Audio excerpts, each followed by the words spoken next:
आज इस पावन अवसर पे, क्योंकि भीम आर्मी का स्थापना दिवस भी है, 8 साल पहले आज ही के दिन हमारे माननीय राष्ट्रीय अध्यक्ष और तमाम हमारे सिपाहियों ने यह ऐलान किया था कि भीम आर्मी भारत एकता मिशन के नाम के संगठन के जरिए हम इस देश में मनुवाद ब्राह्मणवाद की जड़ें काट देंगे। जो कारवा एक छप्पर से चला, आज वो कारवा सैलाब के रूप में दिल्ली की सड़कों पे है। प्राइमरी स्कूल के मास्टर के इस बेटे ने कभी सोचा नहीं था कि अगर ईमानदारी से काम करने वाले को इतना प्यार मिलता है तो फिर लोग ईमानदारी से क्यों नहीं काम करते। अगर आपको और आगे बात को बढ़ाना तो अपने पराये में फर्क समझना पड़ेगा। जब सब लोगों ने रास्ते बंद कर दिए और कहा बाबा साहब अम्बेडकर, खिड़कियां तो, दरवाजे तो बहुत दूर, खिड़कियां भी बंद कर देंगे, घुसने नहीं देंगे संविधान सभा में, तब उनको खुलना ढाका से की खुलना सीट से जिताकर कॉन्स्टिट्यूशन असेंबली में भेजने वाले लोग वो मुस्लिम समाज के थे। उन्होंने भी अपना जो है पहले हक अदा किया। संसद में बाबा साहब, कॉन्स्टिट्यूशन असेंबली में बाबा साहब गए, तब जाके संविधान लिखने का मौका मिला, तब जाके आपको हक अधिकार मिले। आज वो लोग आपकी तरफ देख रहे हैं कि भाई हमने तो समय समय पे अपना काम किया, हमारे लिए कौन लड़ेगा। इसलिए मैं सीए एनपीआर एनआरसी के आंदोलन में मिल गया और इसलिए मैं आपसे कह रहा हूं, आपको समझना पड़ेगा कि आपका अपना कौन है और आपका पराया दुश्मन कौन। उन्होंने शुरुआत ये यहां नहीं की, उन्होंने शुरुआत बिहार में की, जब भाई राकेश पासवान को उन्होंने 20 गोली मारी। हम समझ नहीं पाए, 20 गोली मारने के बाद उन्हें लगा ये डर जाएंगे, लेकिन आप डरे नहीं। फिर उन्होंने विदिशा में हमारे जिला अध्यक्ष भाई चरण सिंह की हत्या करी, फिर भी नहीं हम डरे। हम आंदोलन में आए, हमारी जान चली गई, तब भी नहीं डरे। फिर उन्हें लगा कि भाई जड़ ही काटो, टहने भी मजबूत हैं, जड़ भी मजबूत है, पत्ते भी मजबूत है, भाई जड़ ही काटो। तो बाबा साहब वाले रुकने के लिए, तो जड़ काटने का वो क्या था कि चंद्रशेखर आजाद को निपटा दो। देखो वो तो बच्चे हैं जिन्होंने ये किया है, सच बात बता रहा हूं, बच्चे, लेकिन उनके हाथ पीछे जो है ना, उनकी जिन्होंने उनके हाथ में हथियार दिए वो बच्चे नहीं है।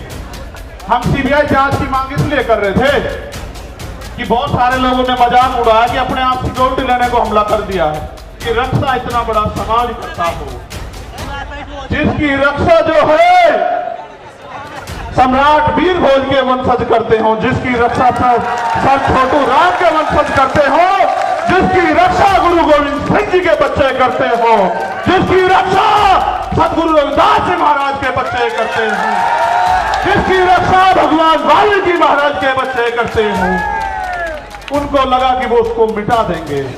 हम इस देश में इसलिए पैदा नहीं हुए कि हम बच्चियां पैदा हो हमारे घर में और उनको नोच लिया जाए, जैसे मणिपुर में नोचा जा रहा है हमारी आदिवासी बहनों को। हम लोगों ने इसलिए अपने परिवारों को आगे नहीं बढ़ाया कि कोई मूंछ रखने पर उनकी हत्या कर दे, कोई उनको जूते में पानी पिलाए, कोई उनके सर पे पेशाब कर दे। इसलिए हमारे माँ बापों ने हमें जन्म नहीं दिया। इसलिए अपने मनोबल को ऊंचा करो। ये लोकतंत्र है, जिनके पास लोग होते हैं, जिनको उनका राज होता है। जामिया वर्ल्ड, इंसाफ की आवाज।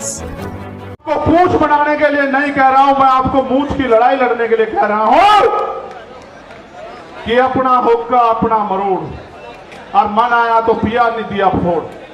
ठीक है, अपनी ताकत बनाओ। जब आपका विधायक जीतेगा, जब आपका एमपी जीतेगा, आपका व्यक्ति सदन में होगा, फिर अगर अन्याय अत्याचार होगा तो फिर हम हिसाब करेंगे। हमारा एक एक अम्बेडकरवादी सदन को चलने नहीं देगा, चाहे सदन ये वाला हो या विधानसभाओं के सदन है। तो सारी बात मैंने आपको बता दी। मैंने आपको इसलिए बुलाया कि मेरा जो गिरता हौसला है, जो गिर नहीं सकता आप जानते हो, लेकिन मैं आपसे पूछ लूं, क्योंकि कहते हैं पुनर्जन्म होता है, मैं तो मानता नहीं, लेकिन सच ये है कि जब वो गोली चली थी, मैं ईमानदारी से कह रहा हूं, मैंने अधिकारी को फोन करके कहा कि गोली तो लगी है, लेकिन लगी कहां ये पता नहीं भाई। और पिछला जन्म भी जीवन भी आपके लिए था एक एक कतरा, और ये जीवन भी आपके लिए, ये ऐलान करने के लिए आपको बुलाया। दूसरा, सीबीआई जांच क्यों जरूरी है ये भी सुन लो। जो लोग ये कह रहे थे सुरक्षा के लिए गोली चलवाई या वो करा, तमाशा बना रहे थे, उनको आदत है मुझे नीचा दिखाने की, आदत है उनको, क्योंकि उन पे ये गरीब का बेटा पच नहीं रहा भाई, ये कमेरी माँ का बेटा पच नहीं रहा उन पे।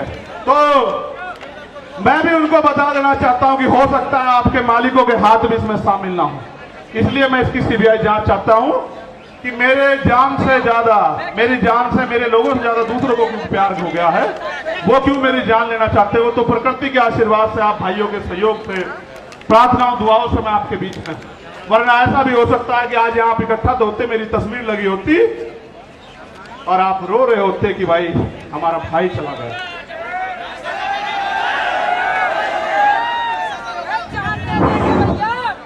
मैं जानता हूं कैसे कैसे उधार पैसे लेकर आए होंगे, और आने जाने के बाद जब खबर आएगी कि आप तक कोई और मुसीबत ना पड़ जाए, लेकिन जब आप अपनी जगह से नहीं हिलते तो फिर मेरे साथ कोई मुसीबत आ जाए मुझे भी हिलने का मेरा मन नहीं करता।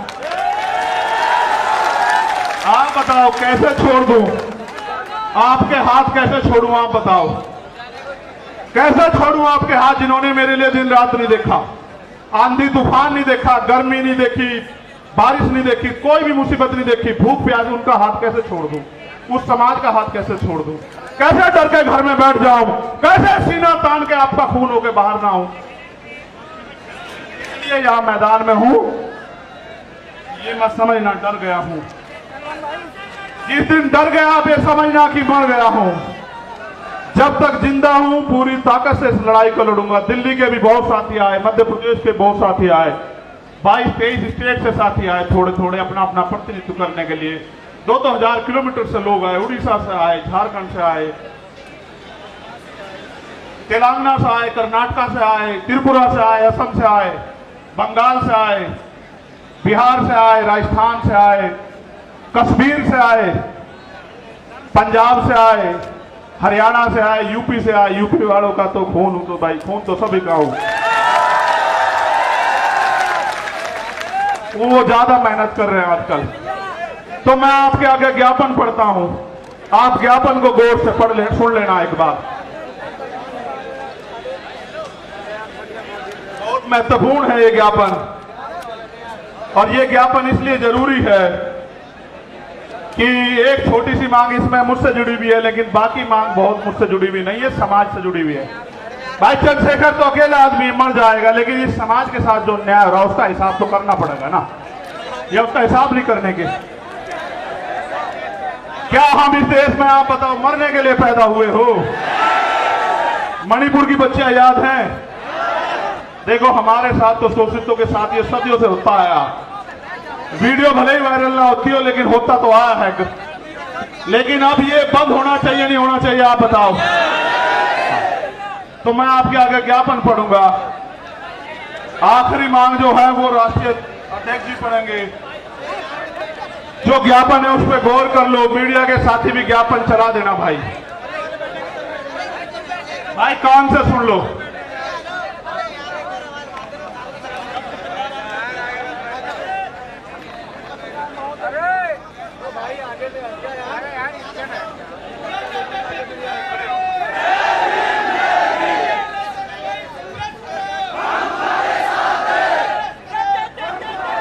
बाचू बोलो, ये गौर सुनो। जय भीम के नारे तो बहुत दिन तक लगा रहे हो, ये सुनो, इसी में है सब कुछ। निवेदन करना राष्ट्रपति जी के नाम ज्ञापन है, क्योंकि प्रधानमंत्री जी तो उम्मीद खत्म हो गई है। प्रधानमंत्री जी तो उनका भी नहीं लड़ पा रहे लड़ाई जिनको सरकार बनाए। भाई बैठ जाओ। अरे मैं तुम्हें नेता बनाना चाहता हूं, तुम पत्रकार बनना चाह रहे हो, फोटोग्राफर बनना चाह रहे हो, बैठो यार, क्या कर रहे हो कमाल, बैठ जाओ यार, ये कोई बात ठीक नहीं। इतनी बार मैंने कभी नहीं कहा आज तक, समय आज तक का रिकॉर्ड है, मैंने इतनी बार कभी निवेदन नहीं किया। आप जानते हो नहीं जानते हो? सुनो मेरी बात पे गौर करो, अब मत बोलो बस कोई भी। निवेदन करना है कि स्वतंत्र भारत के संविधान में समस्त नागरिकों को समानता, स्वतंत्रता और न्याय हेतु मौलिक अधिकार प्रदान किए गए हैं। साथ ही सदियों से हक वंचित वर्गों, विशेष रूप से जाति जनजाति के लोगों के अधिकारों की सुरक्षा व इनके विकास के लिए संविधान में विशेष प्रावधान किए गए। हमारा संविधान समाज के कमजोर वर्गों SC, ST, OBC, माइनॉरिटी के कल्याण हेतु प्रतिबद्ध है। यथा संविधान अनुच्छेद 38 के तहत अनुसूचित जाति जनजाति राष्ट्रीय आयोग का गठन किया गया है। यह अवगत कराना है कि सदियों से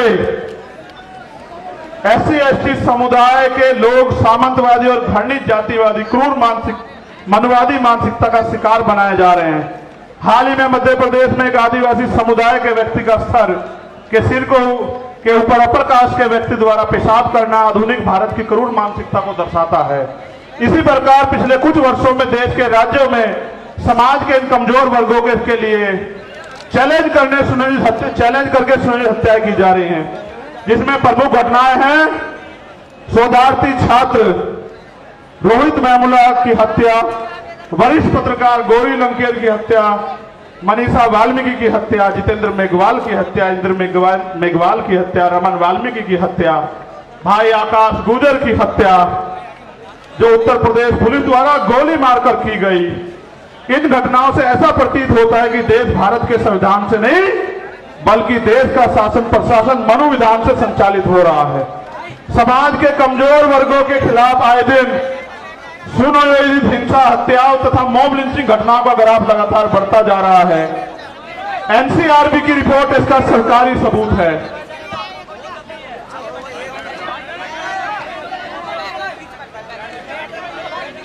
अब मैं आपको एक एक करके मांग पढ़ता हूं। पढ़ूं भाई? आप समर्थन भी करना होना चाहिए, नहीं होना चाहिए, ठीक है? क्योंकि भारत एक लोकतांत्रिक गणराज्य है। हमारा बुद्धिजीवी समाज भी सुने कि हम अपने लिए लड़ रहे हैं या समाज के लिए लड़ रहे हैं।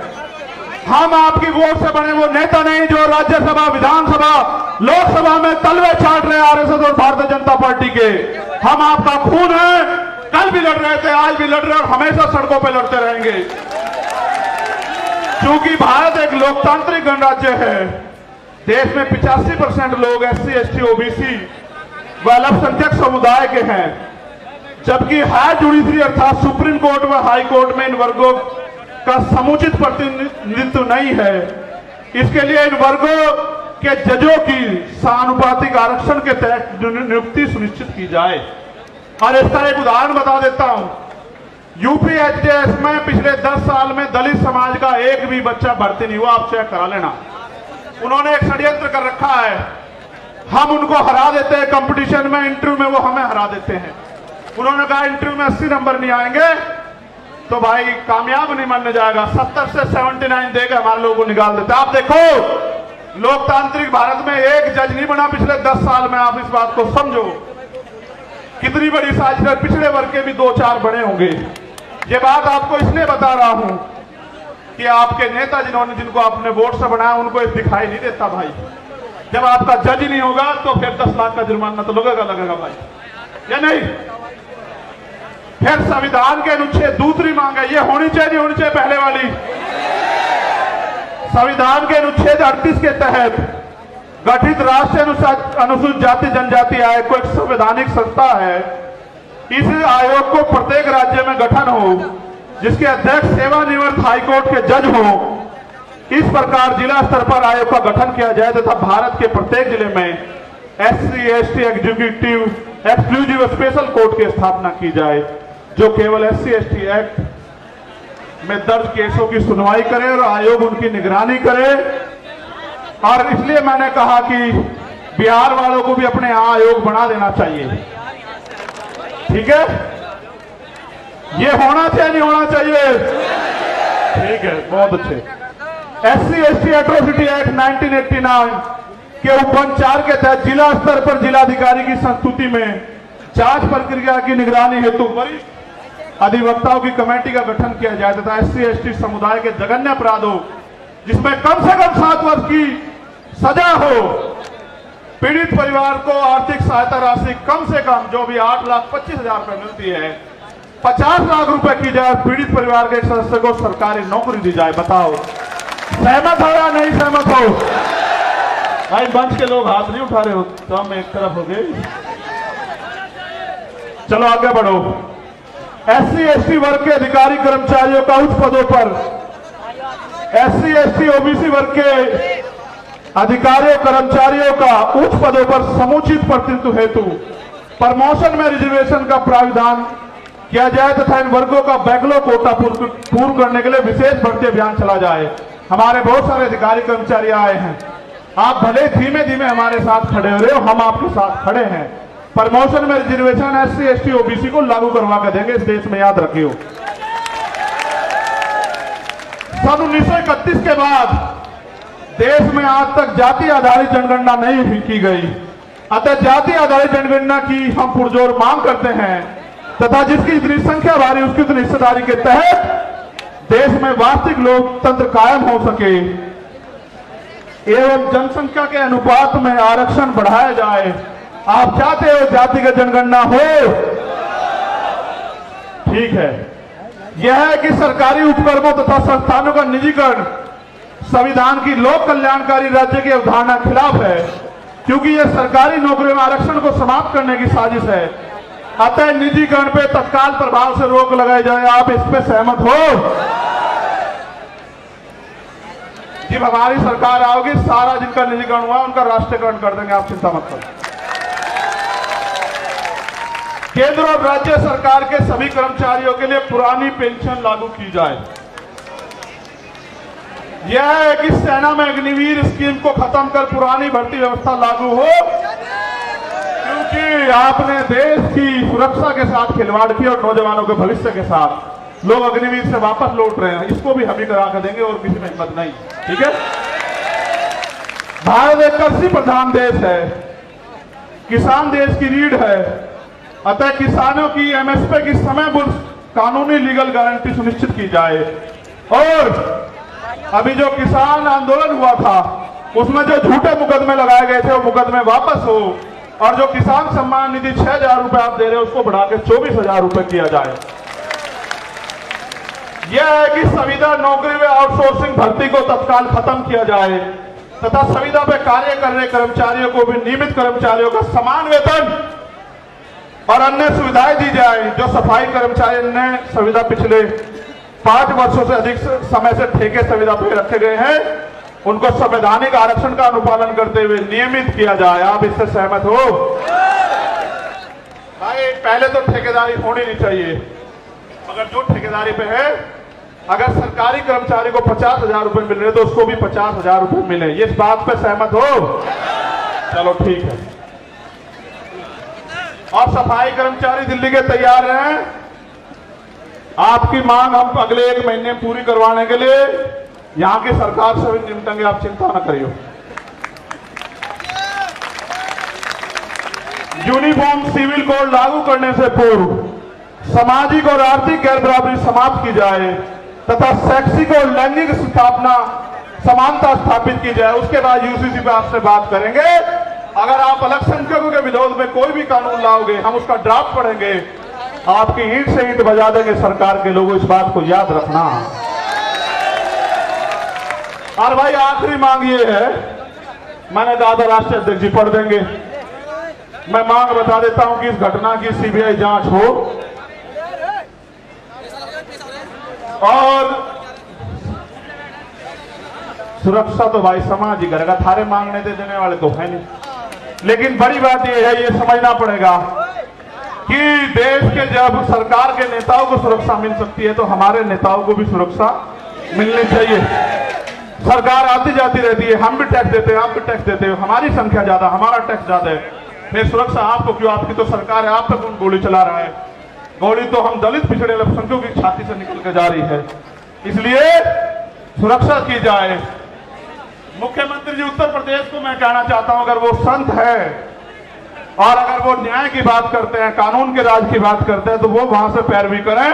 और केंद्र सरकार अगर सच्ची है, उनका हाथ नहीं है स्टेट गवर्नमेंट का और केंद्र गवर्नमेंट का, तो वो रिक्वायरमेंट को जो है जो यूपी गवर्नमेंट भेजे उसको फाइनलाइज करके ऑर्डर करे CBI जांच के। हम बताएंगे कि इसमें सांप चूहे शामिल है, या बड़े बड़े अजगर जो है शामिल हैं। आपको पता है पहलवानों के मामले में न्याय कैसे हुआ, आपने देखा। आपको याद है पहलवानों का समर्थन भी हमारे साथ है। और यहां मणिपुर की कुछ बेटियां भी बैठी है, वो मिलना चाहती है, मैं उनको भी सुनूंगा। और हमारी बहन प्रतिभा जी वो भी यहाँ आई हुई हैं, जो पूर्व विधायक है नवलगढ़ से, उनका भी धन्यवाद। बहुत सारे साथी जिनके नाम छूट गए, यहाँ ओम प्रकाश रहेगा, हमारे छोटे भाई की सिस्टर सरकार बना, ठीक है, तो वो भी बिटिया यहाँ आई हुई है। और बहुत सारे हैं जिनके साथ अन्याय अत्याचार हुआ, सब लोग आए हुए हैं। और एक अगर मध्य प्रदेश में हम लोग पहले तो लड़ाई लड़ ही रहे मध्य प्रदेश के लोगों को, राजस्थान के लोग कहना चाहता हूं भाई मेरी जान की रक्षा तो हो जाएगी, चलो सुरक्षा भी इंतजाम हो जाएगा, लेकिन आम जमीन पे तो आप लोग भी लड़ रहे हो। पूरे भारत में बिहार हो, बंगाल हो, राजस्थान हो, मध्य प्रदेश, यूपी हो, उत्तराखंड हो, आपकी रक्षा कौन करेगा? आपको भी तो गोली चल सकती है। इसलिए हमें सुरक्षा की नहीं, अपनी सुरक्षा की नहीं, समाज की सुरक्षा की जरूरत है। इसलिए सरकार सुरक्षित माहौल लागू करे। और अगर सरकार पे सुरक्षित माहौल लागू नहीं हो तो सरकार कुर्सी छोड़े। क्यों जबरन चिपक के बैठे हो भाई? आप मणिपुर को न्याय नहीं दे सकते, आप राजस्थान में न्याय नहीं दे सकते, आप बिहार बंगाल में न्याय नहीं दे सकते, आप दिल्ली में न्याय नहीं दे सकते, आप मध्य प्रदेश में और केंद्र से न्याय दे सकते। तो भाई हम अपने लोगों को ये कहना चाहते हैं आप सब लोगों के सहयोग से कि राजस्थान के लोग मेहनत करने पे आ जाओ, मध्य प्रदेश के लोग मेहनत करने पे आ जाओ, छत्तीसगढ़ के। तो इसी बार जो है आपका सत्ता की चाबी आपके हाथ में मध्य प्रदेश राजस्थान में आ जाएगी, छत्तीसगढ़ में। क्योंकि चुनाव जैसा होगा उसमें 5-7 वोट विधायक जिसके पास होंगे उसके पास चाबी होगी। और हम काम करने वाले लोगों को लड़ा रहे हैं, तो हमारा विधायक जो है हो सकता है वो चीफ मिनिस्टर बन जाए या डिप्टी चीफ मिनिस्टर बन जाए, आपकी सरकार में हिस्सेदारी हो जाए। इसलिए आपसे कहूंगा मध्य प्रदेश राजस्थान के लोग ज्यादा काम करें और आप यहां आए पुणे।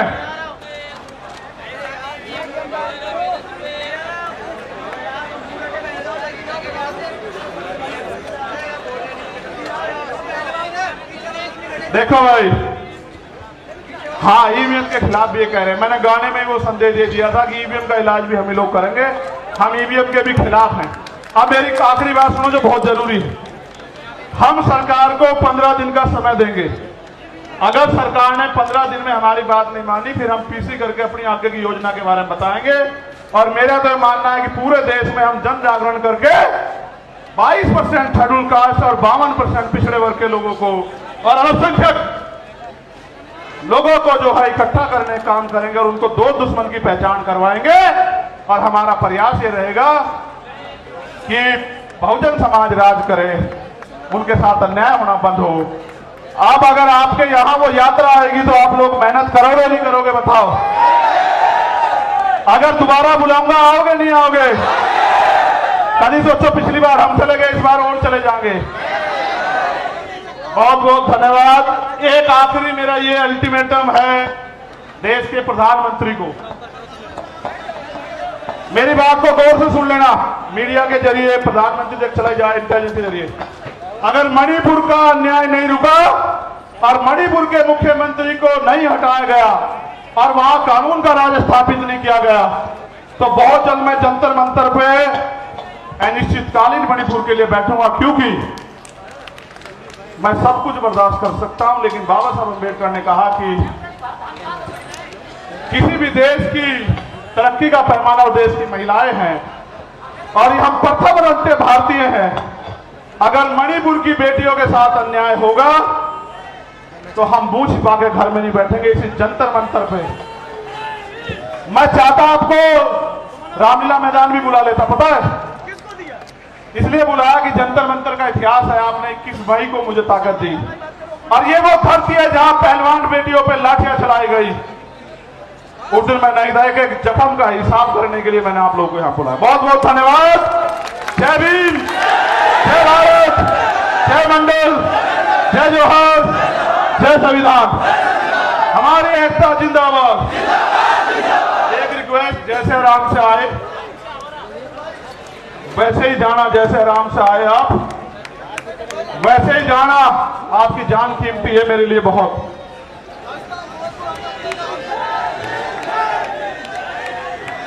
जो जैसे आए ऐसे ही जाना। आपने देश को बता दिया कि भीम आर्मी आजाद समाज पार्टी झुकेगी नहीं। धन्यवाद।